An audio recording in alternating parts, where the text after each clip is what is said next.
Hello students.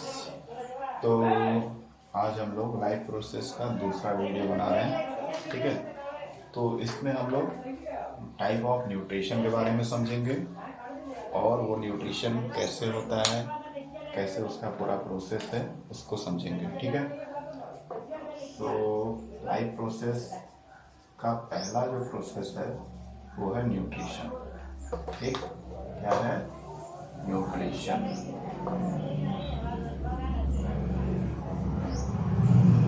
और nutrition के दो टाइप्स होते हैं, ये हम लोग बहुत पहले से जानते आ रहे हैं। एक ऑटोट्रॉपिक और एक होता है हेटेरोट्रॉपिक। ऑटोट्रॉपिक और हेटेरोट्रॉपिक दो तरह के न्यूट्रिशन होते हैं। अब हमको सबसे पहले ये जानना है ऑटोट्रॉपिक न्यूट्रिशन क्या होता है और कैसे होता है। इसका थोड़ा सा इंट्रोडक्शन हम लोगों ने पिछले क्लास में पढ़ा था कि ऑटोट्रॉपिक न्यूट्रिशन का मतलब कि खुद से फूड बनाना। ठीक है, किसी और पे निर्भर नहीं रहना, किसी और पे डिपेंडेंट नहीं रहना। ठीक है, तो the process of formation of food by themselves और by self is known as autotrophic nutrition. For example plants जो हैं एक तरह के ऑटोट्रॉप्स हैं क्योंकि वो अपना फूड खुद बनाते हैं। हेटेरोट्रॉपिक न्यूट्रिशन यानी nutrition in which organisms are dependent on other for their food and nutrition. ठीक है, तो एक इस प्रकार का न्यूट्रिशन जिसमें ऑर्गेनिज्म किसी और ऑर्गेनिज्म पे डिपेंडेंट है अपने न्यूट्रिशन के लिए, अपने फूड के लिए, तो उस तरह के न्यूट्रिशन को हेटेरोट्रॉपिक न्यूट्रिशन बोलते हैं। फॉर एग्जाम्पल एनिमल्स, क्योंकि मोस्ट ऑफ द एनिमल्स जो होते हैं वो दूसरे ऑर्गेनिज्म पे या प्लांट्स पे डिपेंडेंट होते हैं अपने फूड के लिए। ठीक, तो हमको अभी पढ़ना है ऑटोट्रॉपिक न्यूट्रिशन। चलिए तो इस पे फोकस करते हैं अच्छे से।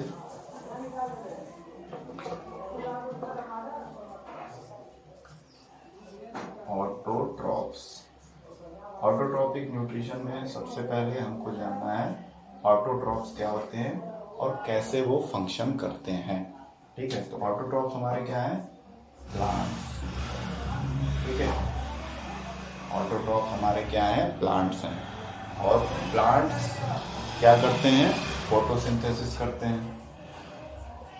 प्लांट्स हमारे फोटोसिंथेसिस प्रोसेस को करते हैं, यानी अपना फूड बनाते हैं और उस फूड बनाने के प्रोसेस को फोटोसिंथेसिस कहा जाता है। ठीक है, अब ये फोटोसिंथेसिस होता कैसे है और प्लांट के किस पार्ट में होता है ये जानना जरूरी है।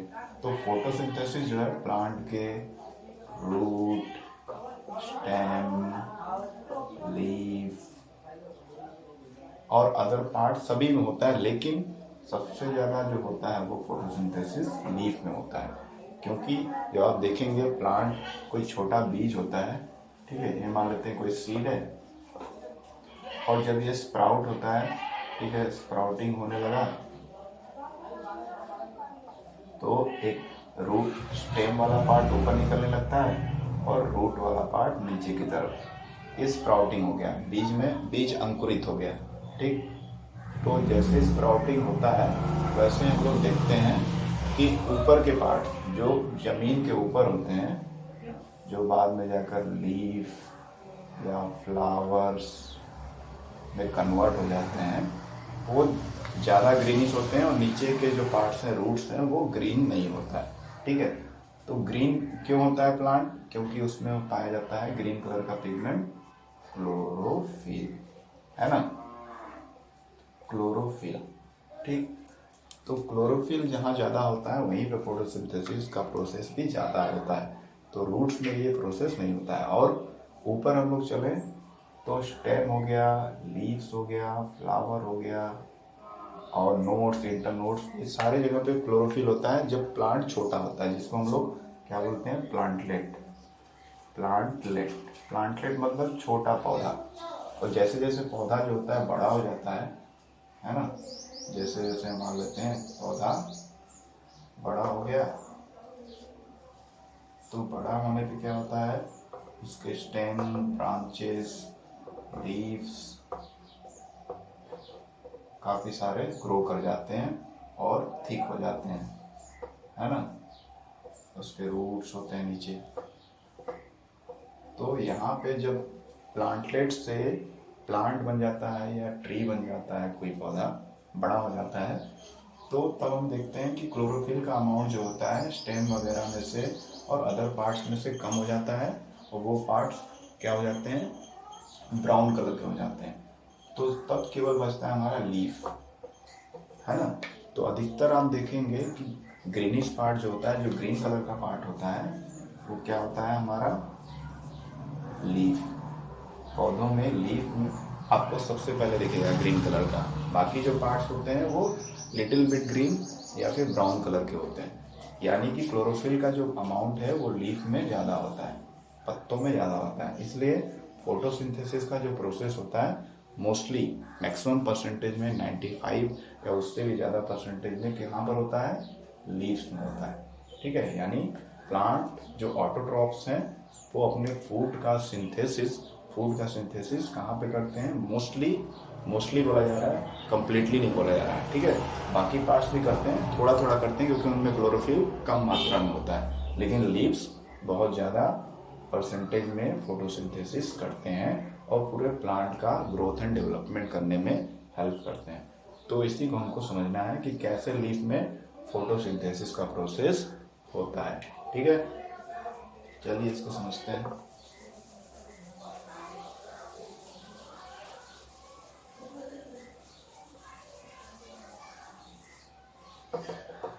हाँ, तो फोटोसिंथेसिस होता है हमारे प्लांट के लीफ में मोस्टली लगभग 95% या उससे ज़्यादा परसेंटेज में होता है, यानी बहुत ज़्यादा परसेंटेज है। ठीक है, तो ये हम एक लीफ बना लेते हैं। ये लीफ है,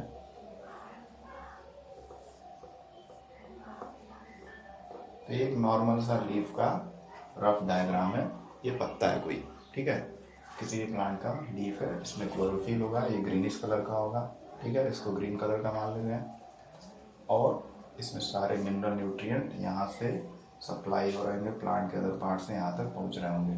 ओके, अब इस लीफ का हम लोग अगर छोटा सा पोर्शन काट लें, ये बहुत ही महीन थिनेस्ट, इतना थिन हो सकता है, मतलब एक्सट्रीमली थिन पोर्शन यहाँ पे काट लें और उसको ध्यान से देखें। ठीक है, उसको ध्यान से, हमको तो विजिबल होगा नहीं नेकेड आई से, तो हम लोग क्या करेंगे, उसको माइक्रोस्कोप की सहायता से देखेंगे। प्लांट को कहीं से भी ऐसे कट कर देंगे और बहुत ही महीन स्लाइस काटेंगे, ताकि जैसे प्लांट के पत्ते को ऐसे तोड़ देते हैं तो हमको हल्का सा ग्रीनिश पार्ट दिखता है। अब उस ग्रीनिश पार्ट का भी बहुत थिन क्रॉस सेक्शन काटना है हमको। ठीक है, और उसको हम लोग माइक्रोस्कोप में देखेंगे तो कैसा दिखेगा,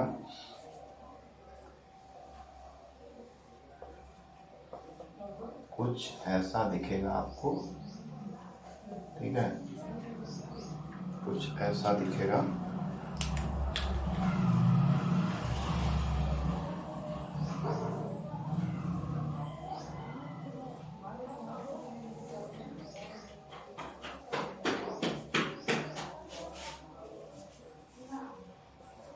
तो इस तरह से इसमें फीचर्स होते हैं।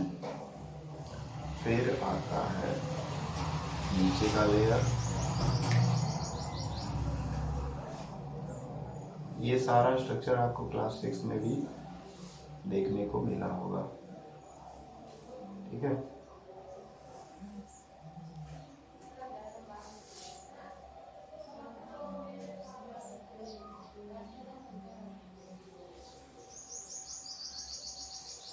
ओके, और यहाँ पर ध्यान से बनाए तो थोड़ा सा इसको क्लियर कर देते हैं।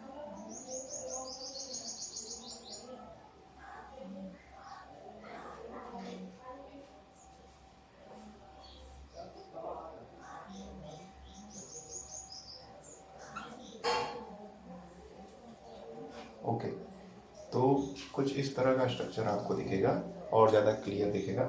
ठीक है, और इसमें क्लोरोप्लास्ट, क्लोरोफिल वगैरह फिल्ड होते हैं। ठीक है, ये है क्या स्ट्रक्चर, ये जानना जरूरी है। जब लीफ को हम लोग काटते हैं तो उसका जो ऊपरी लेयर होता है वो जिस सेल के लेयर से बना होता है उसको बोलते हैं upper epidermis. Upper epidermis, upper epidermis, ऊपरी जो लेयर है लीफ का उसको अपर एपिडर्मिस बोलते हैं। उसके जस्ट नीचे लॉन्ग, हाँ एक बार फिर से समझते हैं कि लीफ का सबसे ऊपरी लेयर जो है अपर एपिडर्मिस है, और लीफ का जो सबसे निचला जो लेयर होता है, नीचे वाला पोर्शन, वो होता है लोअर एपिडर्मिस। क्या होता है? Lower epidermis. एपिडर्मिस का मतलब होता है आउटसाइड, यानी लीफ जो हम लोग देखते हैं ऊपर से टच करते हैं या नीचे से, तो ऊपर वाला जो सरफेस है वो अपर एपिडर्मिस कहलाता है, नीचे वाला लोअर एपिडर्मिस। इन दोनों लेयर के बीच में, इन दोनों सेल्स के लेयर के बीच में कई सारे टाइप ऑफ सेल होते हैं। जो सबसे अपर एपिडर्मिस से लगा हुआ जो लंबा लंबा सेल्स होता है उनको बोलते हैं, इनको क्या बोलते हैं? Palisade tissue. Palisade,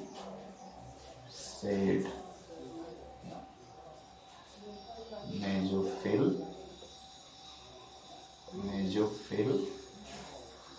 sales. ठीक है, तो अपर एपिडर्मिस और लोअर एपिडर्मिस के बीच के जो सेल्स हैं उनको क्या बोलते हैं? Mesophyll cells. ठीक, मेजोफिल का मतलब होता है in between the upper and lower side. ऊपर और नीचे के एपिडर्मिस के बीच में जो सेल्स होते हैं उनको मेजोफिल बोलते हैं। मेजोफिल सेल्स, मेजो यानी इनके बीच में पाया जाने वाला सेल्स।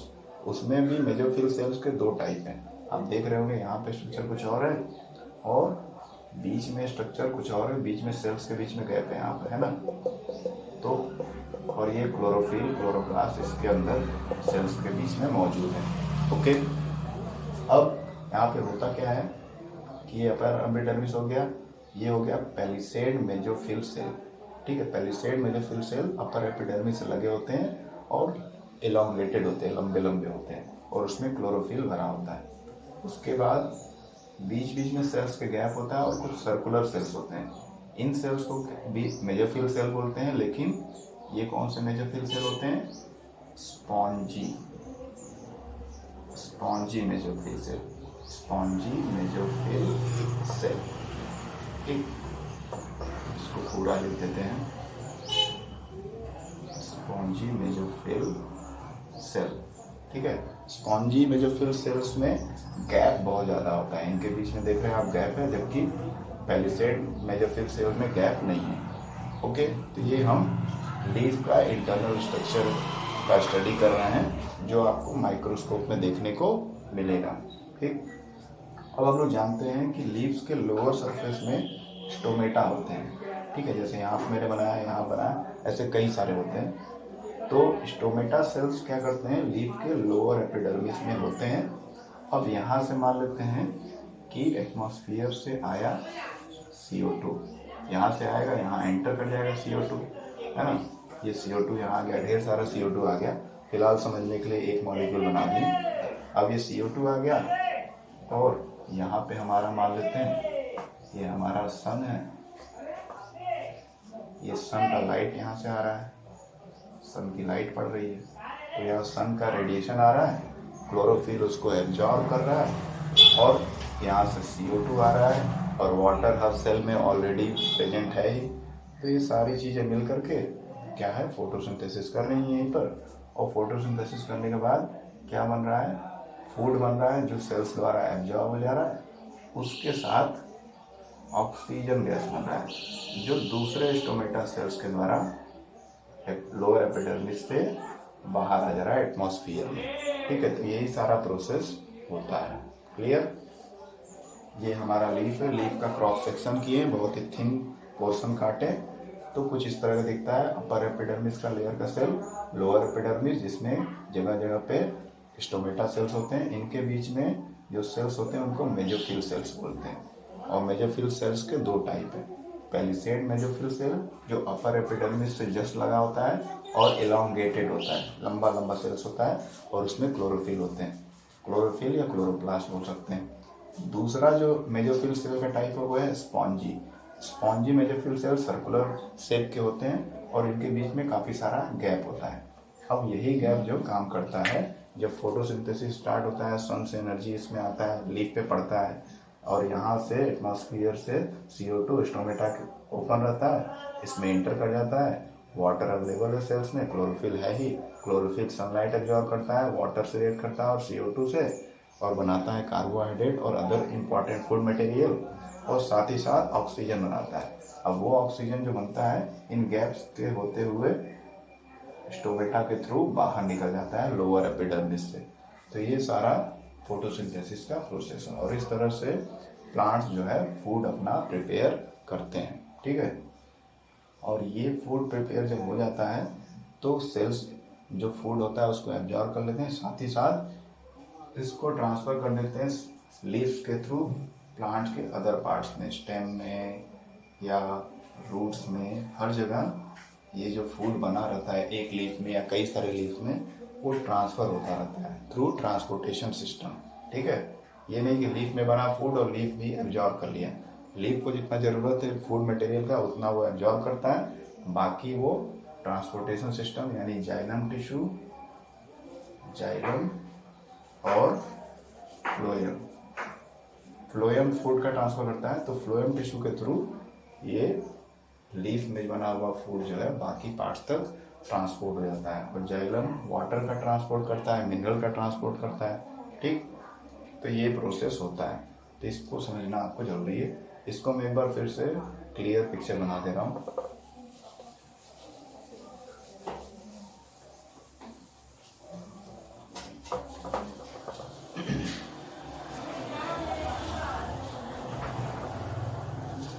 एक बार फिर से मैं इसका क्लियर पिक्चर बना रहा हूँ। ये थोड़ा सा बोर्ड छोटा है तो शायद आपको समझने में समस्या हो रही होगी। एक छोटा सा लीफ बना दे रहा हूँ, एक छोटा सा लीफ। अब इसको क्रॉस सेक्शन काटेंगे यहाँ से तो हमको कैसा दिखेगा, ये आपको बनाने को आ सकता है किस तरह से ऑटोट्रॉपिक न्यूट्रिशन प्लांट्स में होता है, उसको शो करना रहेगा। तो अधिकतर जो न्यूट्रिशन या फूड फॉर्मेशन होता है लीव्स में होता है प्लांट के, तो ये बहुत ही इंपॉर्टेंट है।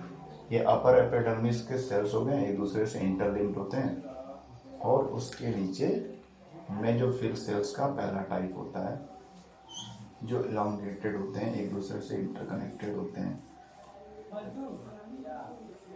इलांगेटेड सिलेंड्रिकल शेप जैसे कह सकते हैं, इलांगेटेड बोलना ज़्यादा सही रहेगा। इसमें क्लोरोप्लास्ट होता है यानी क्लोरोफिल से भरे होते हैं सेल्स,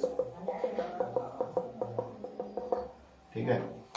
और उसके बाद स्पॉन्जी मेजोफिल सेल्स, दूसरा टाइप जो होता है मेजोफिल सेल्स का, अलग अलग आकार के सर्कुलर शेप के स्पॉन्जी मेजोफिल सेल्स होते हैं जिनके बीच में बहुत सारा गैप रहता है, जैसा आप देख पा रहे होंगे।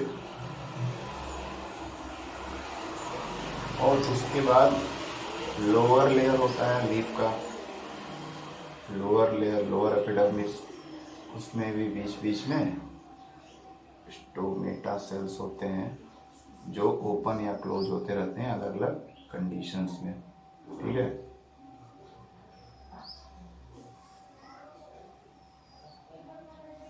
अब ऐसे कई सारे सैकड़ों स्टोमेटा होते हैं लोअर एपिडर्मिस के पास।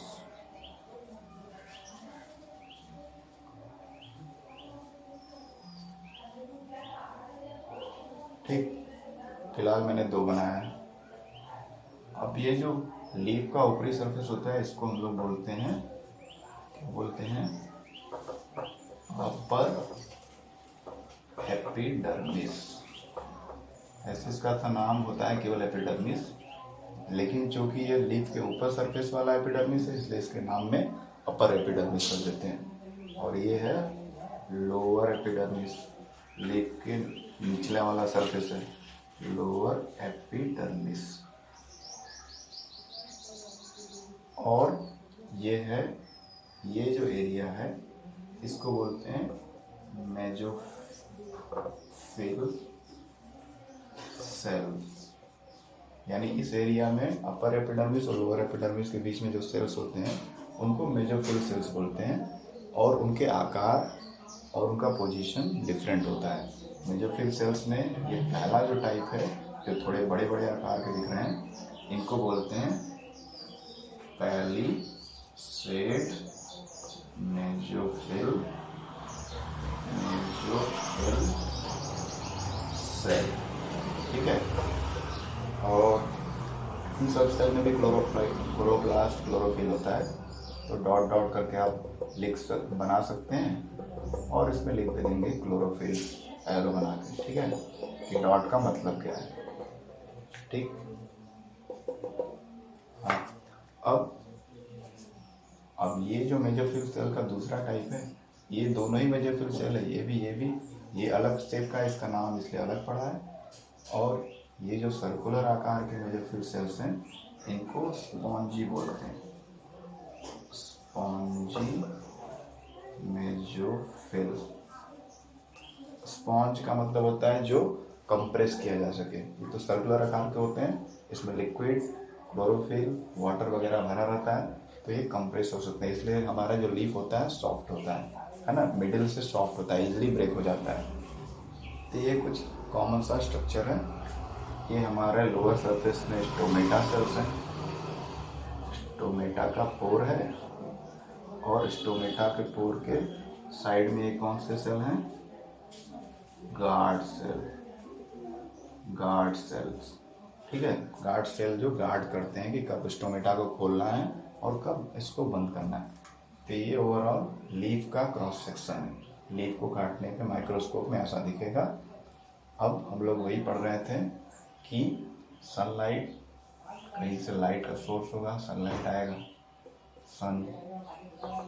सन का लाइट आएगा, है ना, सन का लाइट पड़ेगा लीफ पे, तो लीफ के अंदर जो क्लोरोफिल है वो सन की लाइट को एब्जॉर्ब करेगा, और यहाँ से बहुत सारे स्टोमेटा है, किसी भी स्टोमेटा पे ढेर सारे CO2 के मॉलिक्यूल इंटर कर जाएंगे, और इसमें सेल्स में वाटर ऑलरेडी है। तो ये सारी चीज़ें मिल करके फोटोसिंथेसिस करेंगी और फूड बनाएंगी। जब फूड बनेगा तो उसके साथ साथ क्या होता है कि ऑक्सीजन गैस भी बनता है। यहाँ पे मान लीजिए CO2 बहुत सारा है, ऑक्सीजन भी बन रहा है फोटोसिंथेसिस के बाद। ये जितना ऑक्सीजन बन रहा है ये दूसरे स्टोमेटा के द्वारा बाहर निकल जाएगा लीफ के और एटमॉस्फेयर में मिक्स हो जाएगा। तो ये ओवरऑल प्रोसेस होता है, जिसको आप डायग्राम के थ्रू शो करके सिंपल वर्ड्स में 3-4 सेंटेंस में समझा सकते हैं कि कैसे प्लांट्स में ऑटोट्रॉपिक न्यूट्रिशन होता है और लीव्स के द्वारा फूड बनता है। ठीक है, उसके बाद ये आप समझ गए होंगे। चलिए आगे बढ़ते हैं।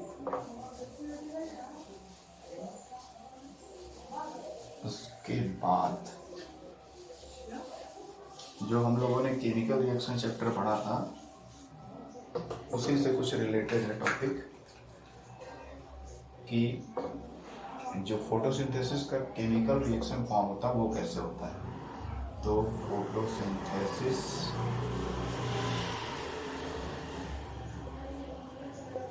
रिएक्शन, फोटोसिंथेसिस का रिएक्शन फॉर्म या केमिकल इक्वेशन फॉर्म सिंबल के रूप में कैसे लिख सकते हैं। तो रिएक्शन में यहाँ पे केमिकल इक्वेशन लिखना ज़्यादा बढ़िया रहेगा।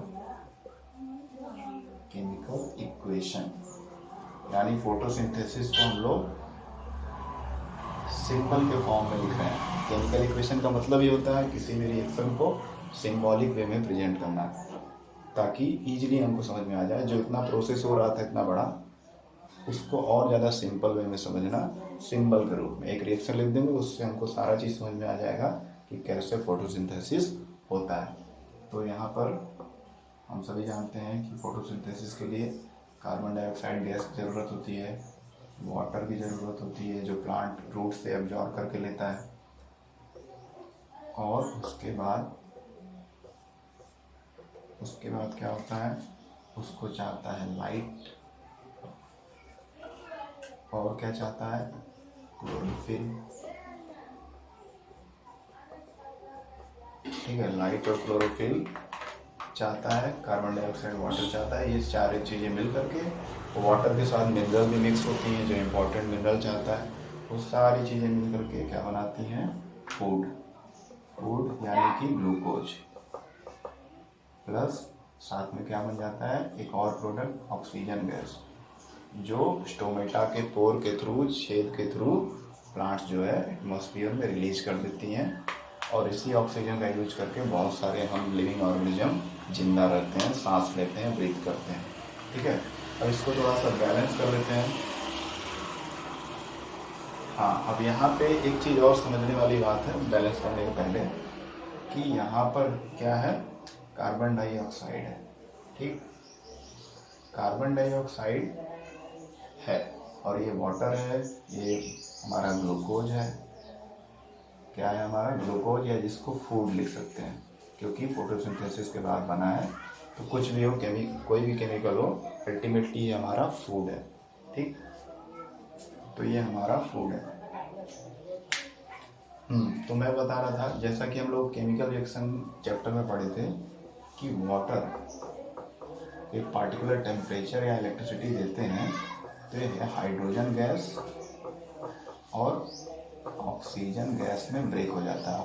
हाइड्रोजन और ऑक्सीजन के बबल निकलते हैं वाटर को हीट करने या पार्टिकुलर टेम्परेचर पे इलेक्ट्रिसिटी देने पे। ठीक, तो वही चीज़ यहाँ पे होती है कि जब सनलाइट क्लोरोफिल द्वारा एब्जॉर्ब होता है, तो लीफ में जो वाटर होता है वो टूट जाता है हाइड्रोजन गैस और ऑक्सीजन गैस में। ठीक है, ऑक्सीजन गैस तो निकल जाता है, हाइड्रोजन गैस जो बनता है वो इससे हमारे कार्बन डाइऑक्साइड से रिएक्ट करता है और इसको कर देता है रिड्यूस।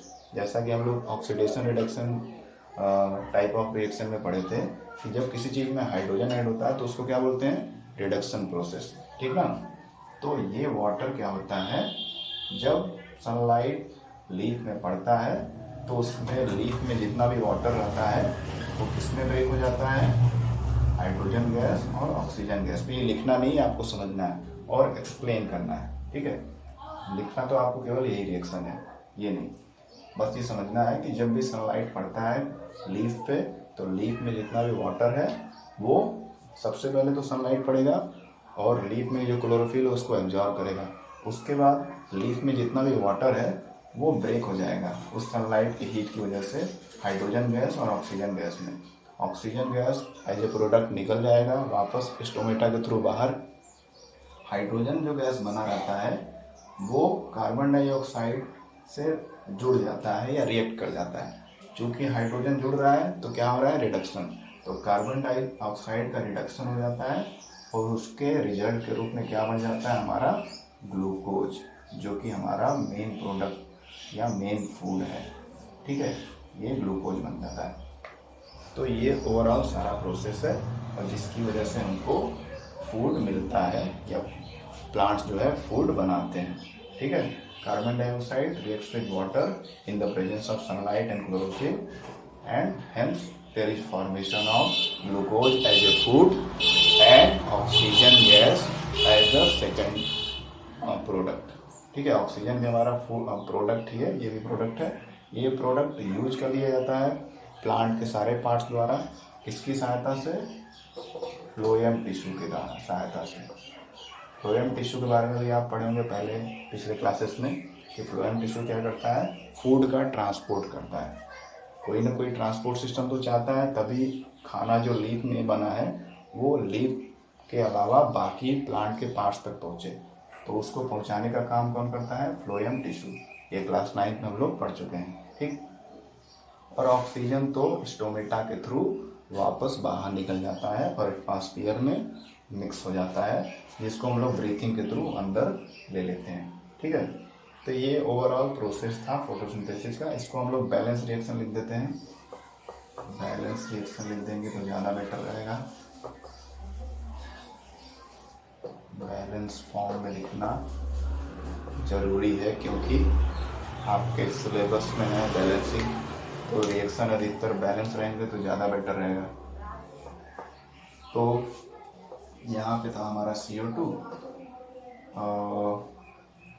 कहीं अगर मिस्टेक हो जाए तो आप इसको करेक्ट जरूर करें, एक बार रीचेक जरूर करें और खुद से भी इसको चेक करें कि कहीं मैंने गलती तो नहीं कर दिया बैलेंसिंग में। ठीक है, तो जैसे कि यहाँ पे कार्बन 1 है, यहाँ पे 6 है, तो अगर मैं 6 से यहाँ मल्टीप्लाई कर दूँ, 6 कार्बन हो गया, 6 दूना के 12, 6 2 जा 12, 12 ऑक्सीजन, यहाँ 12 ऑक्सीजन है, यहाँ 6 और 2 8, यहाँ भी 6 से मल्टीप्लाई कर दीजिए, 6 दूना के 12, 6 2 जा 12 प्लस 6 18 ऑक्सीजन, 6 2 जा 12 12 है।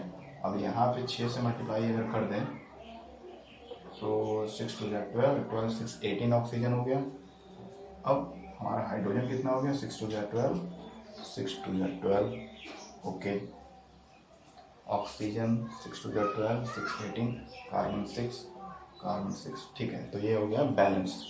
तो फोटोसिंथेसिस का ये एक केमिकल इक्वेशन फॉर्म है, सिंबल के फॉर्म में हम लोगों ने पूरे फोटोसिंथेसिस रिएक्शन को लिख दिया है, जिससे हमको सारी चीज़ें क्लियर हो रही हैं कि फोटोसिंथेसिस के लिए कार्बन डाइऑक्साइड चाहता है, वाटर चाहता है। कार्बन डाइऑक्साइड हमको कहाँ से मिलेगा, एटमॉस्फेयर से मिलेगा, है ना। वाटर कहाँ से मिलेगा, रूट्स के थ्रू, सॉइल से, है ना, मिट्टी से मिलेगा, रूट्स एब्जॉर्ब करेंगे। लाइट हमको सनलाइट से मिलेगा, ठीक है। और क्लोरोफिल ऑलरेडी प्रेजेंट होता है मेजोफिल सेल्स में, जैसा कि हम लोगों ने पिक्चर में देखा था। और वो क्लोरोफिल ही क्या होता है, फोटो सेंटर होता है। क्या होता है, फोटो सेंटर। फोटो सेंटर यानी light absorbing centre, light absorbing centre, यानी जो भी सनलाइट पड़ता है लीफ में वो क्लोरोफिल के द्वारा ही एब्जॉर्ब होता है। तो फोटो सेंटर भी क्लोरोफिल को बोला जाता है। तो लाइट पड़ा क्लोरोफिल पे, एब्जॉर्ब हुआ, ये चीज़ें मिक्स हुई, हमारा फूड बन गया और ऑक्सीजन गैस बन के एटमॉस्फेयर में मिक्स हो गया थ्रू द स्टोमेटा, ठीक। तो ये सारा प्रोसेस था ऑटोट्रॉपिक न्यूट्रिशन का प्लांट में, और प्लांट ही हमारे प्रोड्यूसर होते हैं, सबसे पहले फूड वही बनाते हैं। तो ये बेसिक चीज़ जानना हमको ज़रूरी था, ठीक है। तो ये हमारा लाइफ प्रोसेस का न्यूट्रिशन का पहला पार्ट कंप्लीट हो गया। अब हम लोग अगले टॉपिक में हेट्रोट्रॉपिक न्यूट्रिशन पढ़ेंगे, ठीक है। ऑटोट्रॉपिक तो क्लियर हो गया, तो हेट्रोट्रॉपिक न्यूट्रिशन पे चलते हैं। हेट्रोट्रॉपिक न्यूट्रिशन पे चलते हैं।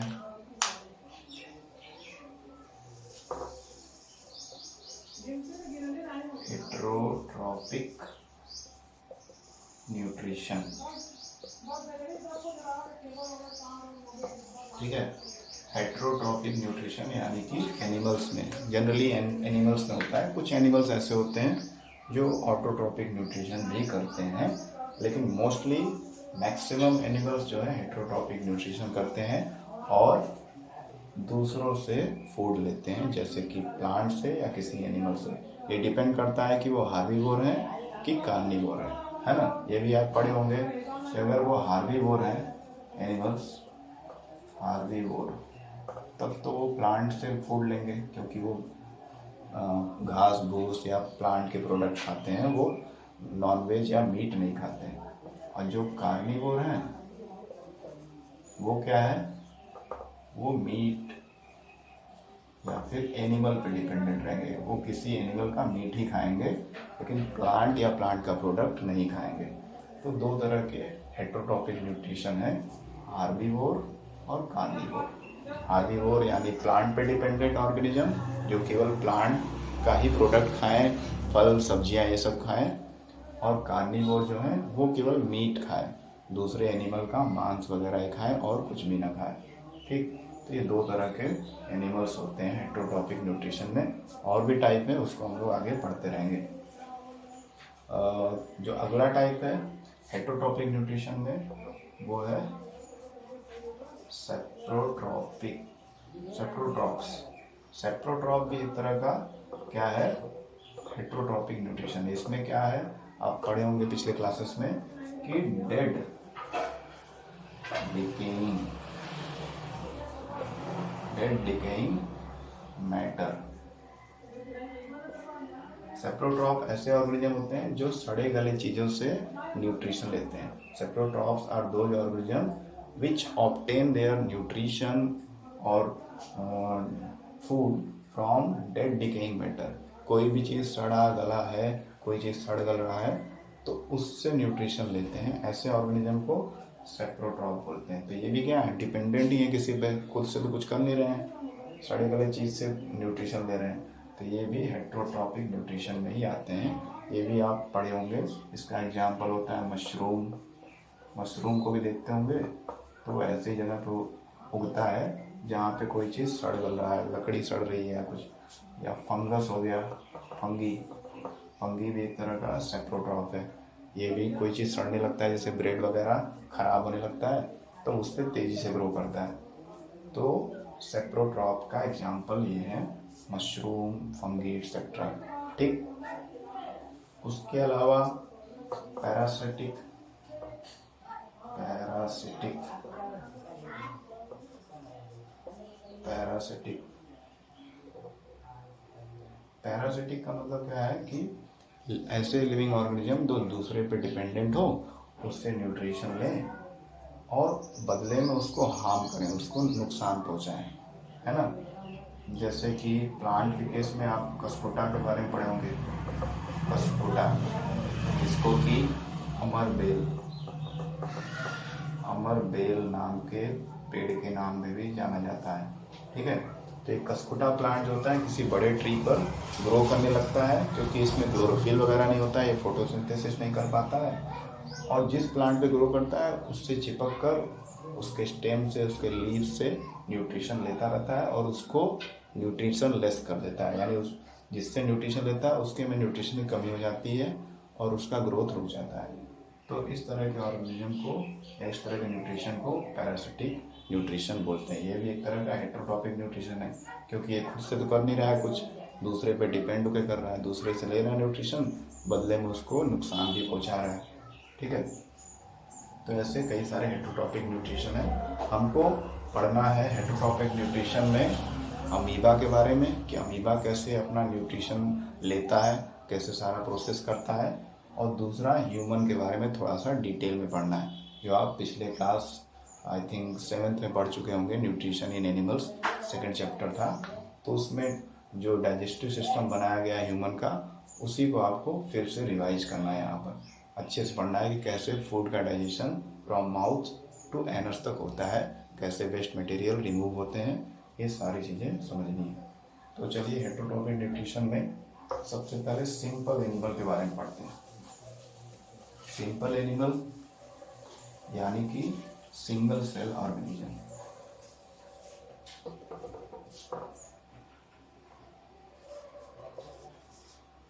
Single cell organism, single cell organism यानी unicellular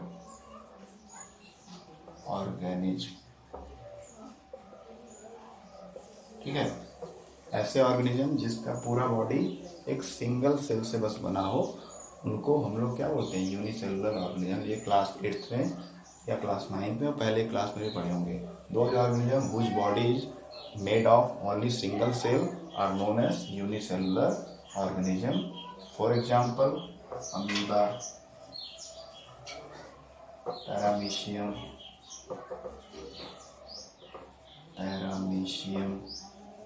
Euglena and many more. बहुत सारे ऐसे एनिमल है। यूग्लिना जो है एक एनिमल है, लेकिन ये फोटोसिंथेसिस करता है। तो कुछ एक्सेप्शन इस दुनिया में है। जैसा हम लोग सोचते हैं वैसा सब कुछ एक जैसा नहीं होता है। जैसा हम सोचते हैं कि सारे एनिमल हेट्रोट्रॉपिक होते हैं, तो ऐसा नहीं है। ये यूग्लिना जो है, इसके अंदर क्लोरोफिल पाया जाता है। क्लोरोफिल होगा तो ये फोटोसिंथेसिस करता है। तो ये थोड़ा सा यूनिक एनिमल है यूग्लिना, जो फोटोसिंथेसिस भी करता है। ठीक। तो ये कुछ यूनिसेलुलर ऑर्गेनिज्म है, अमीबा, पैरामीशियम, यूग्लिना। ठीक है। अब हम लोग अमीबा का न्यूट्रिशन कैसे होता है इसके बारे में अच्छे से समझते हैं। ठीक है। तो अमीबा के न्यूट्रिशन के बारे में हम लोग समझेंगे।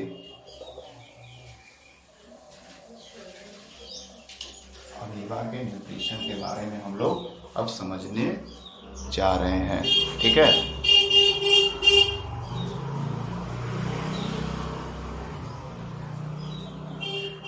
हाँ, तो अमीबा, न्यूट्रिशन इन अमीबा,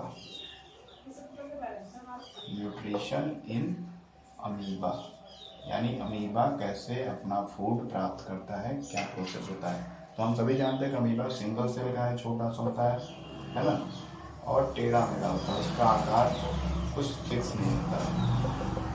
तो ये हमारा अमीबा हो गया। अब इसके पास अमीबा एक सेल है, तो ये इसका न्यूक्लियस हो गया, है ना। ये उसका सेंटर में जो डार्क स्पॉट मैंने बनाया है, ये इसका न्यूक्लियस है।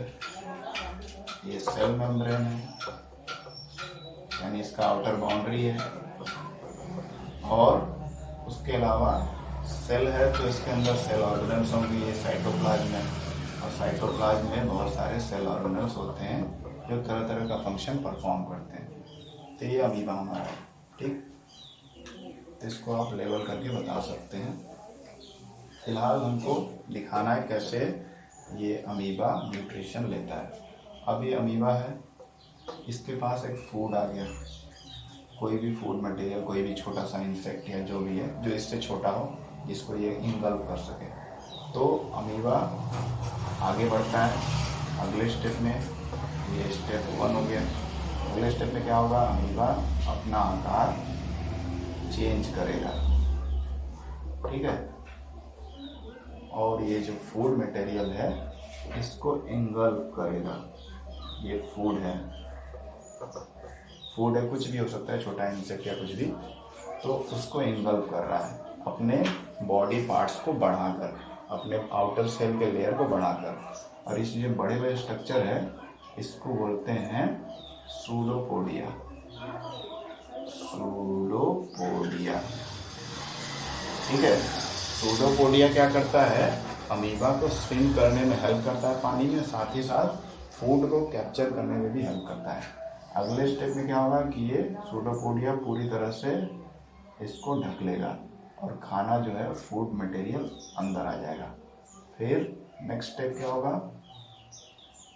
अब अमीबा अपना शेप फिर से चेंज कर लेगा, क्योंकि इसने खाना तो अपने प्राप्त कर लिया, फूड ले लिया, अब इसको सूडोपोडिया को बढ़ाने की ज़रूरत तो है नहीं, तो अपने शेप को चेंज कर लेता है जैसे ही फूड आ जाता है अंदर। तो ये हो गया न्यूक्लियस इसका।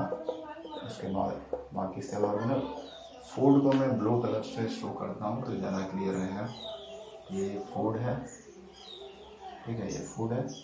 अब यहाँ पे आ गया फूड मटेरियल इसके अंदर, सेल के अंदर अमीबा के, ठीक है, इनगल्फ कर लिया सूडोपोडिया की हेल्प से। देन नेक्स्ट स्टेप क्या होगा कि अब ये न्यूट्रिशन लेगा, इसको डाइजेस्ट करके अपना सेल्स का ग्रोथ करेगा। तो उसके लिए क्या होता है कि छोटे छोटे ऑर्गेनल्स होते हैं, जिसको क्या बोलते हैं, food vacuole. Food vacuole, food vacuole क्या करते हैं, फूड वैक्यूल में आकर ये फूड मटेरियल डाइजेस्ट हो जाता है और उसको फिर अमीबा अपने यूज के लिए इस्तेमाल कर लेता है। ठीक ना। तो ये दूसरा स्टेप था, ये तीसरा स्टेप। फिर चौथे स्टेप में क्या होगा कि अमीबा जितना उसको ज़रूरत था, जितना न्यूट्रिएंट की ज़रूरत थी उस टाइम, वो उसने प्राप्त कर लिया फूड वैक्यूल की हेल्प से। बाकी जो बच गया फूड मटेरियल वो हम उसके लिए वेस्ट का काम कर रहा है, वो ज़्यादा देर रहेगा तो उसके सेल को हार्म करेगा। तो फिर से ये चौथा स्टेप हो गया, ये वेस्ट मटेरियल है। क्या है, वेस्ट फूड। तो वेस्ट फूड को बाहर निकालना है। तो अगले स्टेप में क्या होगा, अमीबा फिर से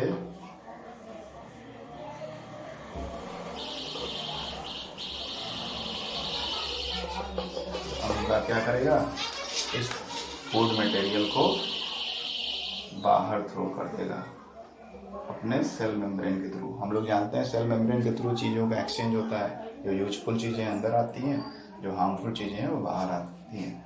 तो ये हो गया एक्सक्रीशन, ठीक ना। यानी जो अनवांटेड फूड मटेरियल था उसको बाहर कर दिया, जो यूजफुल फूड मटेरियल था वो एब्जॉर्ब कर लिया। इस तरह से एक छोटे से सिंगल सेलुलर या यूनिसेलुलर ऑर्गेनिज्म में कैसे न्यूट्रिशन होता है, कैसे वो अपना फूड प्राप्त करता है, अपना ग्रोथ और डेवलपमेंट करता है, कुछ इस तरह से होता है। इसका सिंपल एग्जांपल अमीबा है। ये अमीबा था सिंगल, इसके पास फूड आया, इसने अपने बाहर के बाउंड्री को बड़ा किया, ठीक है, और सूडोपोडिया बना लिया।